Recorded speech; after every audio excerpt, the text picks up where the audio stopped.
Hello everyone, and welcome back to Movie Review 30. It's 10/16 where we're at, and this is going to be part 1. Part 1 of what? The top 20 movies of 2024. Boy, that is a lot of movies that we saw this year. Yeah. Yeah. Films that... A lot of movies from a really shit year. Yeah, but we're not going to get into that. Yeah.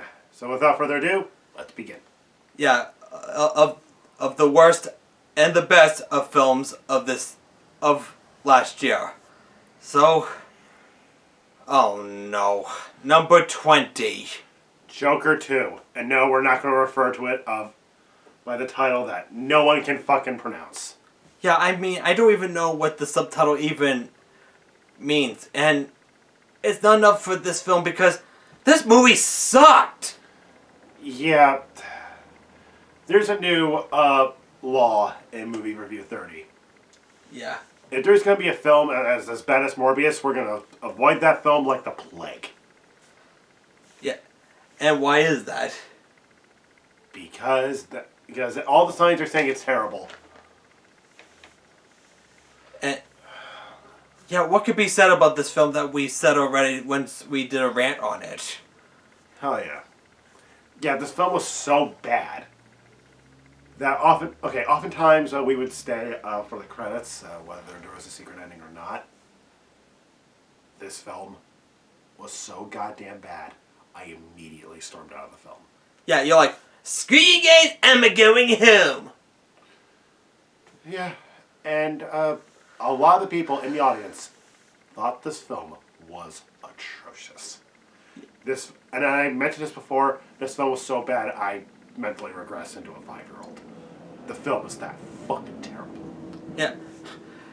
Yeah, and even the manager who worked at the movie theater wasn't so happy how this film turned out. Yeah, okay, I kind of want to add to this, Dean can confirm this. Yeah, like, we talked to the manager about how this film's reputation went, and they stopped showing it, and he told me this film was only playing for 3 weeks during its theater run. Yeah. 3 fucking weeks! That is not a good sign. Yeah, a lot of the films there would often play for months. 3 weeks is fucking low. Yeah, I can't even dignify this with a pun. The film's that goddamn terrible. RJ Aquagem, who is a good friend of ours, and often worked with us from time to time, can confirm that this movie is terrible. And is a waste of 2 hours of your life. So yeah, this... And also, I feel like Lady Gaga as Harley, or... I'm sorry, as Harley Quinn, it was just terrible. I mean, shit. The DC Extended Universe's Harley Quinn was better than this piece of shit. Yeah, but sadly, the Extended Universe was destroyed by The Flush. Yeah, but we already talked about that long ago. So anyway... So, yeah, Joker 2 can go fuck itself. We weren't supposed to make a movie review of this, given that we kind of took a hiatus. But this film was so terrible. It was so bad. We had to let it all out. Yeah, and yeah, and our friend, like we said, Camille didn't like this film either. Yeah, that's not a good sign. So anyway, yeah, fuck it. Fuck it. Yeah, so, yeah, we're done with Joker 2. Let's, moving on to another shitty movie. Madam Web, or Madame Web. Now, first we watched one shit movie, and now another one. Yeah. What is going on with comic book movies? Yeah, unlike with Morbius, where I was willing to give it a shot, this was before I saw the film. Here I knew this was going to suck. And we didn't see this in the theaters, thankfully, unlike Joker 2. We saw this for free on Netflix. So yeah, thankfully we didn't have to piss away any money. Yeah, but this film was still another drag. And the way they told the origin for Madam Web, what the hell? Yeah, it's that movie that tries to put in the face like, hey, this is a Spider-Man centered universe without revealing fucking Spider-Man. It doesn't know what it's trying to be. Yeah, this movie's awful. And also, we didn't care about the other supporting characters where I don't even remember their names. Yeah, even my cousin hated this film. Wait, really? Yes, there's a story behind that. Somebody was complaining about this movie, and he thought, oh, he's just being misogynistic because there's a female lead. He saw the movie. It was terrible. It was like, yeah, this movie's fucking terrible. Yeah, and I didn't give a shit about the villain either. I mean, I'm gonna kill these girls because they're gonna kill me in the future. Yeah, what's the fucking story there, really? Oh, come on, with Terminator, it makes sense. Yep, just. Yeah. What? I'm staying up late to talk about one of the worst, several of the worst films I've ever seen. Hopefully, we'll get to something good. Yeah. And yeah, I mean, again, man. I mean, also the actress who plays Madam Web was the lead star in the 50 Shades films. Oh, that's worse. Oh yeah, obviously it is worse. Yeah. And it's a shame we had to talk about this since we're up late. But don't worry, we'll be back on our feet in part 2. Yeah, this is gonna be a two-parter. Oh, God, my nose, I am clogged and tired. Don't worry, we'll get drinks after this. Yeah. So, what's next? So again, we're done talking about two shitty films. So let's. Yeah, my advice with Madam Web, just like Joker 2, give it a skip. And also don't expect to see Craven on this list because we didn't see it. And just because your film's R-rated doesn't make it better. All because right. I heard Craven was not good either. Well, we kind of knew it wasn't going to be good. So yeah, anyway, let's move on to something that's actually a little better than the last two. Venom: The Last Dance. This wasn't bad, but it wasn't the worst. But it wasn't the best. There was some good stuff in it, I won't argue there, and it has some heartfelt moments. Yeah, I actually like the film for what it is. Yeah, me too. It's a good film, but not without its flaws. Yes, but even though it did end on somewhat of a sequel bait. Yeah. I mean, you could just say, we've defeated the bad guys, story's over. But no, it's like, I'll get you next time, Venom! Next time! Yeah, I mean, if you want to see this one's kind of up to you. And one moment, please. and also, I did like how it expands the lore, but where we actually see more symbiotes. Oh yeah, me too. Are you okay? Yeah, sorry, I am not feeling too great. Oh, is your nose stuffy? Yeah. Yeah. Anyway. Yeah, so yeah. We like the film, but it's not the greatest. But at least it's better than the last two we sat through. So, this one's a bit more up to you. So, if you want, give it a try if you want. Yeah. Next one is a Christmas movie, and I think you know where this is going. Red one. Yeah, this was a really good one. I personally liked it. There were critics who weren't a fan of it, and that's fine. I personally thought it was fun. I do love the visual view of it, and the story was simple, but it was a fun watch. So. And also, who could say no about J.K. Simmons as Santa Claus? Yeah, and I think he might be my favorite Santa in this one. And also, Dwayne Johnson and Chris Evans I think they were having fun in this. Yeah. And I mean, yes, the story was simple, but at least it was like a bit straightforward. And I kind of did like the Krampus in this. Krampus. Whatever. All right. And also I did like the climax. Like, it was pretty insane. And Oh yeah. Naughty Lester. And also I did like the polar bear too. Yeah, we like that. We love that too. Okay, moving on to number 16. If. Oh, yeah. If it's a simple movie. And it's not like it's going to be like this big epic or, say, some serious drama. It was a simple, good, heartfelt film, better than a certain unholy monstrosity whose name we dare not mention in these sacred halls. You mean like I almost said it. I almost said the B name. So yeah, Yeah, it was a heartwarming story. It's nothing to really talk, to really praise. I mean, it's a good film, but it's not like, say, Oscar-worthy stuff. I mean, we're not looking for Oscars. Sometimes we need something that's a little heartwarming. I mean, Yeah, this was directed by the same man who gave us the Quiet Place films. But it's more heartwarming, so don't worry, nobody dies. Yeah. Well, someone almost died, but thankfully they didn't. And yeah. also, I really liked Ryan Reynolds as the sort of the mentor to the girl. Yeah, not to mention there was a good plot twist there, which I had to respect the film for. And I did like the ifs, like especially Blue, like voiced by Steve Carell. Yeah, not to be confused by Blue from Foster's Home. You know, everyone's comparing it to Foster's Home. Like, think of it as like a prequel to the show. Yep, it's a wholesome film. So if you want something to feel good for the day, this is for you. Mm-hmm. And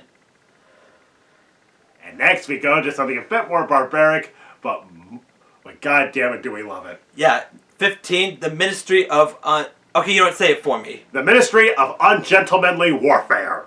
Set in World War II. Yeah, this was based on an actual agency done by the British Empire during World War II against made by the most dangerous people to use against the most scummiest of people. Yeah, and who can say no to Henry Cavill?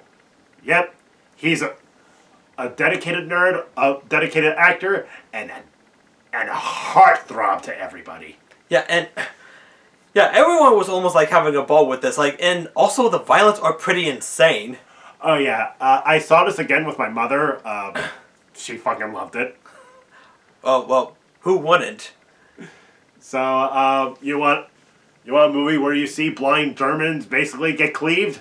This film's for you. And you know, I wish they had the fictional version of Christopher Lee in this. I mean, no, I know. Well, that's because Ian Fleming is in this movie, but someone's playing Ian Fleming, obviously, and he's the writer of James Bond. And Christopher Lee is 1/3 the inspiration for James Bond. And given some of the stuff that he went through in his life, I'm surprised there isn't a movie about it. Yeah, I wish there was. And so yeah, it's fun and all, like, yeah, you're going down, Nazis, yeah! Yep, so my advice, this film's for you. You know, imagine if Captain America came across them by accident. I think he would be happy to work alongside them.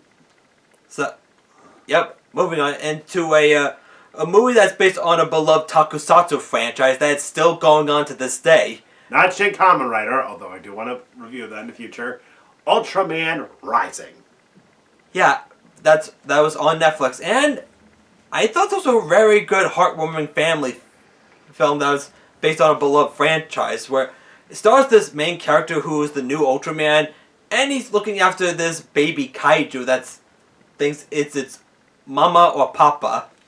Yeah, it's basically a perfect combination of action and family-friendly stuff. It's almost like Monsters, Inc., but in reverse. Yep. I mean, think about it. This doesn't feel like Monsters, Inc., but it's done in reverse, where it's a human superhero looking after a baby monster. Something like that, yeah. I mean, you could look at me and tell me I'm wrong. No, I won't. And also we do have some new monster, which is the mother of the creature, but Gigantron, but I don't know why you're calling it that, given its of organic nature. And Tolano, this version of Ultraman and the baby were recent playable characters in Gigabash. So yeah, For a DLC. that's freaking cool. Along with the original Ultraman, Alien Bolton, the other Ultra guy, and I'm sorry, I'm not an expert on the franchise, but any Ultraman fan can try to correct me in the comments below. And please excuse my mannerisms, given I am not feeling too great. no, you'll be fine in the morning. Oh, I know I will. And also the animation is just gorgeous. It's like Spider-Man Into the Spider-Verse levels of gorgeous. Oh yeah. because I'm just happy that this animation stuff is still going on to this day. It's like 2D and 3D merged into one. Oh yeah. So yeah, like, is there a catchphrase to use that's from Ultraman? Swatch. Swash! So yeah, I think you already know what we're gonna say about this. By the way, we did watch the original Ultraman series in preparations for this. And Ultra Q. Yeah, so our advice, go watch it. If you're a fan of Ultraman, watch it. It's on Netflix. And now, number 13 is to a sequel to an 80s movie that's been in development for development hell. That being Beetlejuice. Beetlejuice. It's showtime! Oh yeah, I thought this was a very good sequel, and it's nice to see some of the original actors back. Oh yeah. And And I kind of love how they kind of had to handle one of the other actors from the original film for stuff we will not mention. yeah, where he was eaten by a shark. Yeah, too bad he didn't get ahead in life. Well, in the movie, I mean. But also Michael Keaton. Who could say no to Michael freaking Keaton? Oh yeah. It's nice to see him in all that makeup again, and he still got, and Beetlejuice himself hasn't changed a bit in this movie. That's what makes it better. Later, fucker. Oh yeah, there was some funny stuff in this. There were some side villains, and it doesn't really deteriorate from the movie. It goes back to old practical effects, which you gotta respect it for. And also the sandworm is stop motion. Yeah, I looked at behind the scenes. That thing was done in stop motion. It wasn't CG. Well, even though it was on green screen, but it still looked like it was there. Oh yeah. Well, and also Willem Dafoe.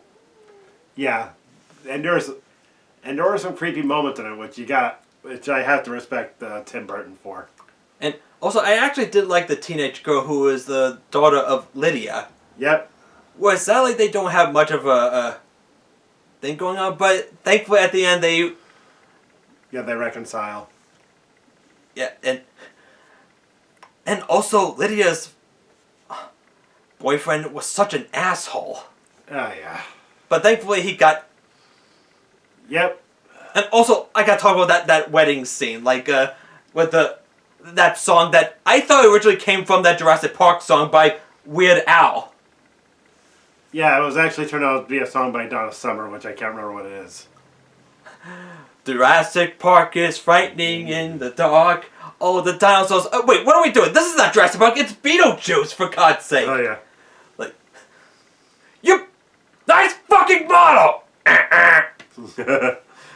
So, yeah, I think you know what we're going to say here. Go watch it. Yeah, if you love the original, give this one another try. And, I mean, a watch. And now, on to another sequel.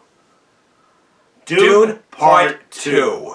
Oh, I still remember seeing Dune Part 1 in 2021 when it first came out. I was amazed by it.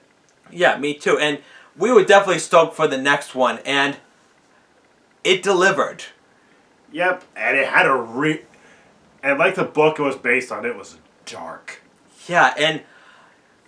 Yeah, like, very dark. Like, okay, we are kind of going to spoil the ending.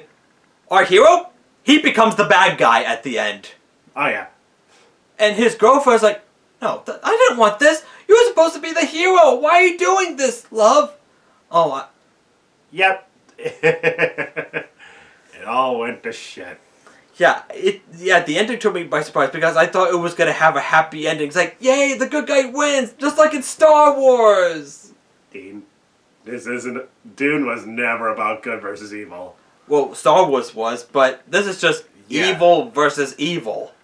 Actually, no, it's a Shakespearean tale about how power and religion corrupts the mind. Shit. Oh, don't worry, there's more sequels on the way. And it's going to be so much worse. And also, it's good seeing Drax again in this. I'm sorry, Dave Bautista. And he is terrifying. Just like he was in Part 1. Yeah, you know that meme where there's like a little Labrador and like that werewolf from American Werewolf in London next to each other? Yeah?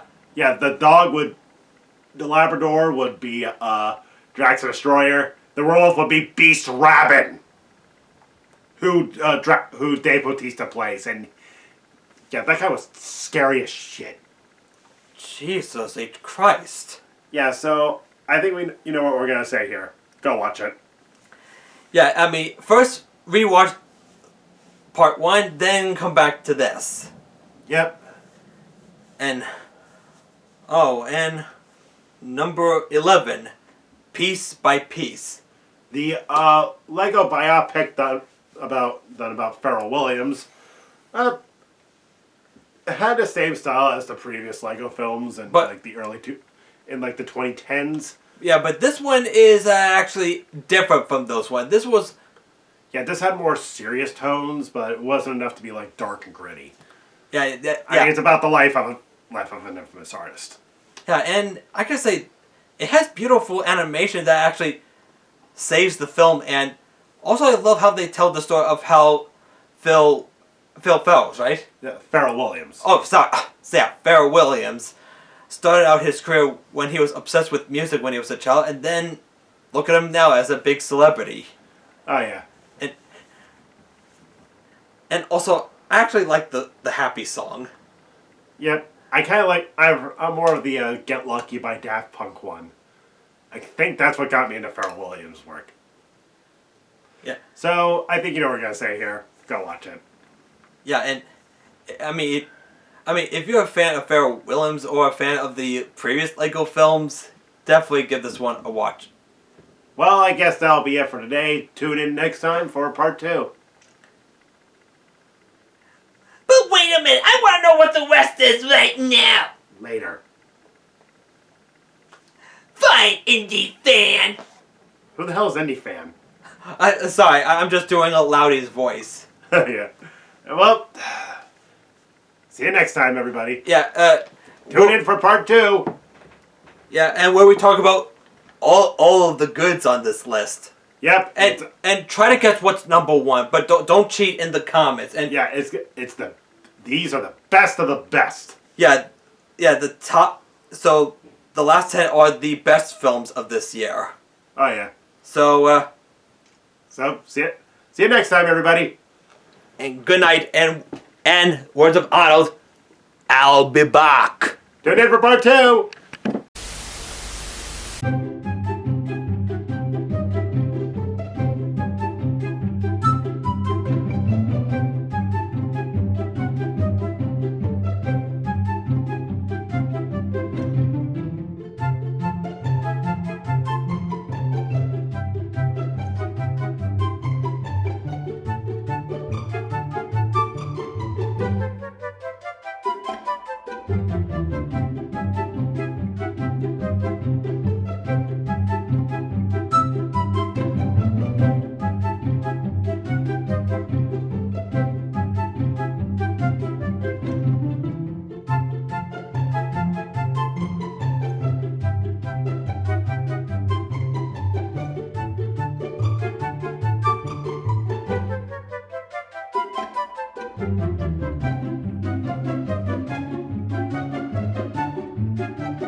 Bye.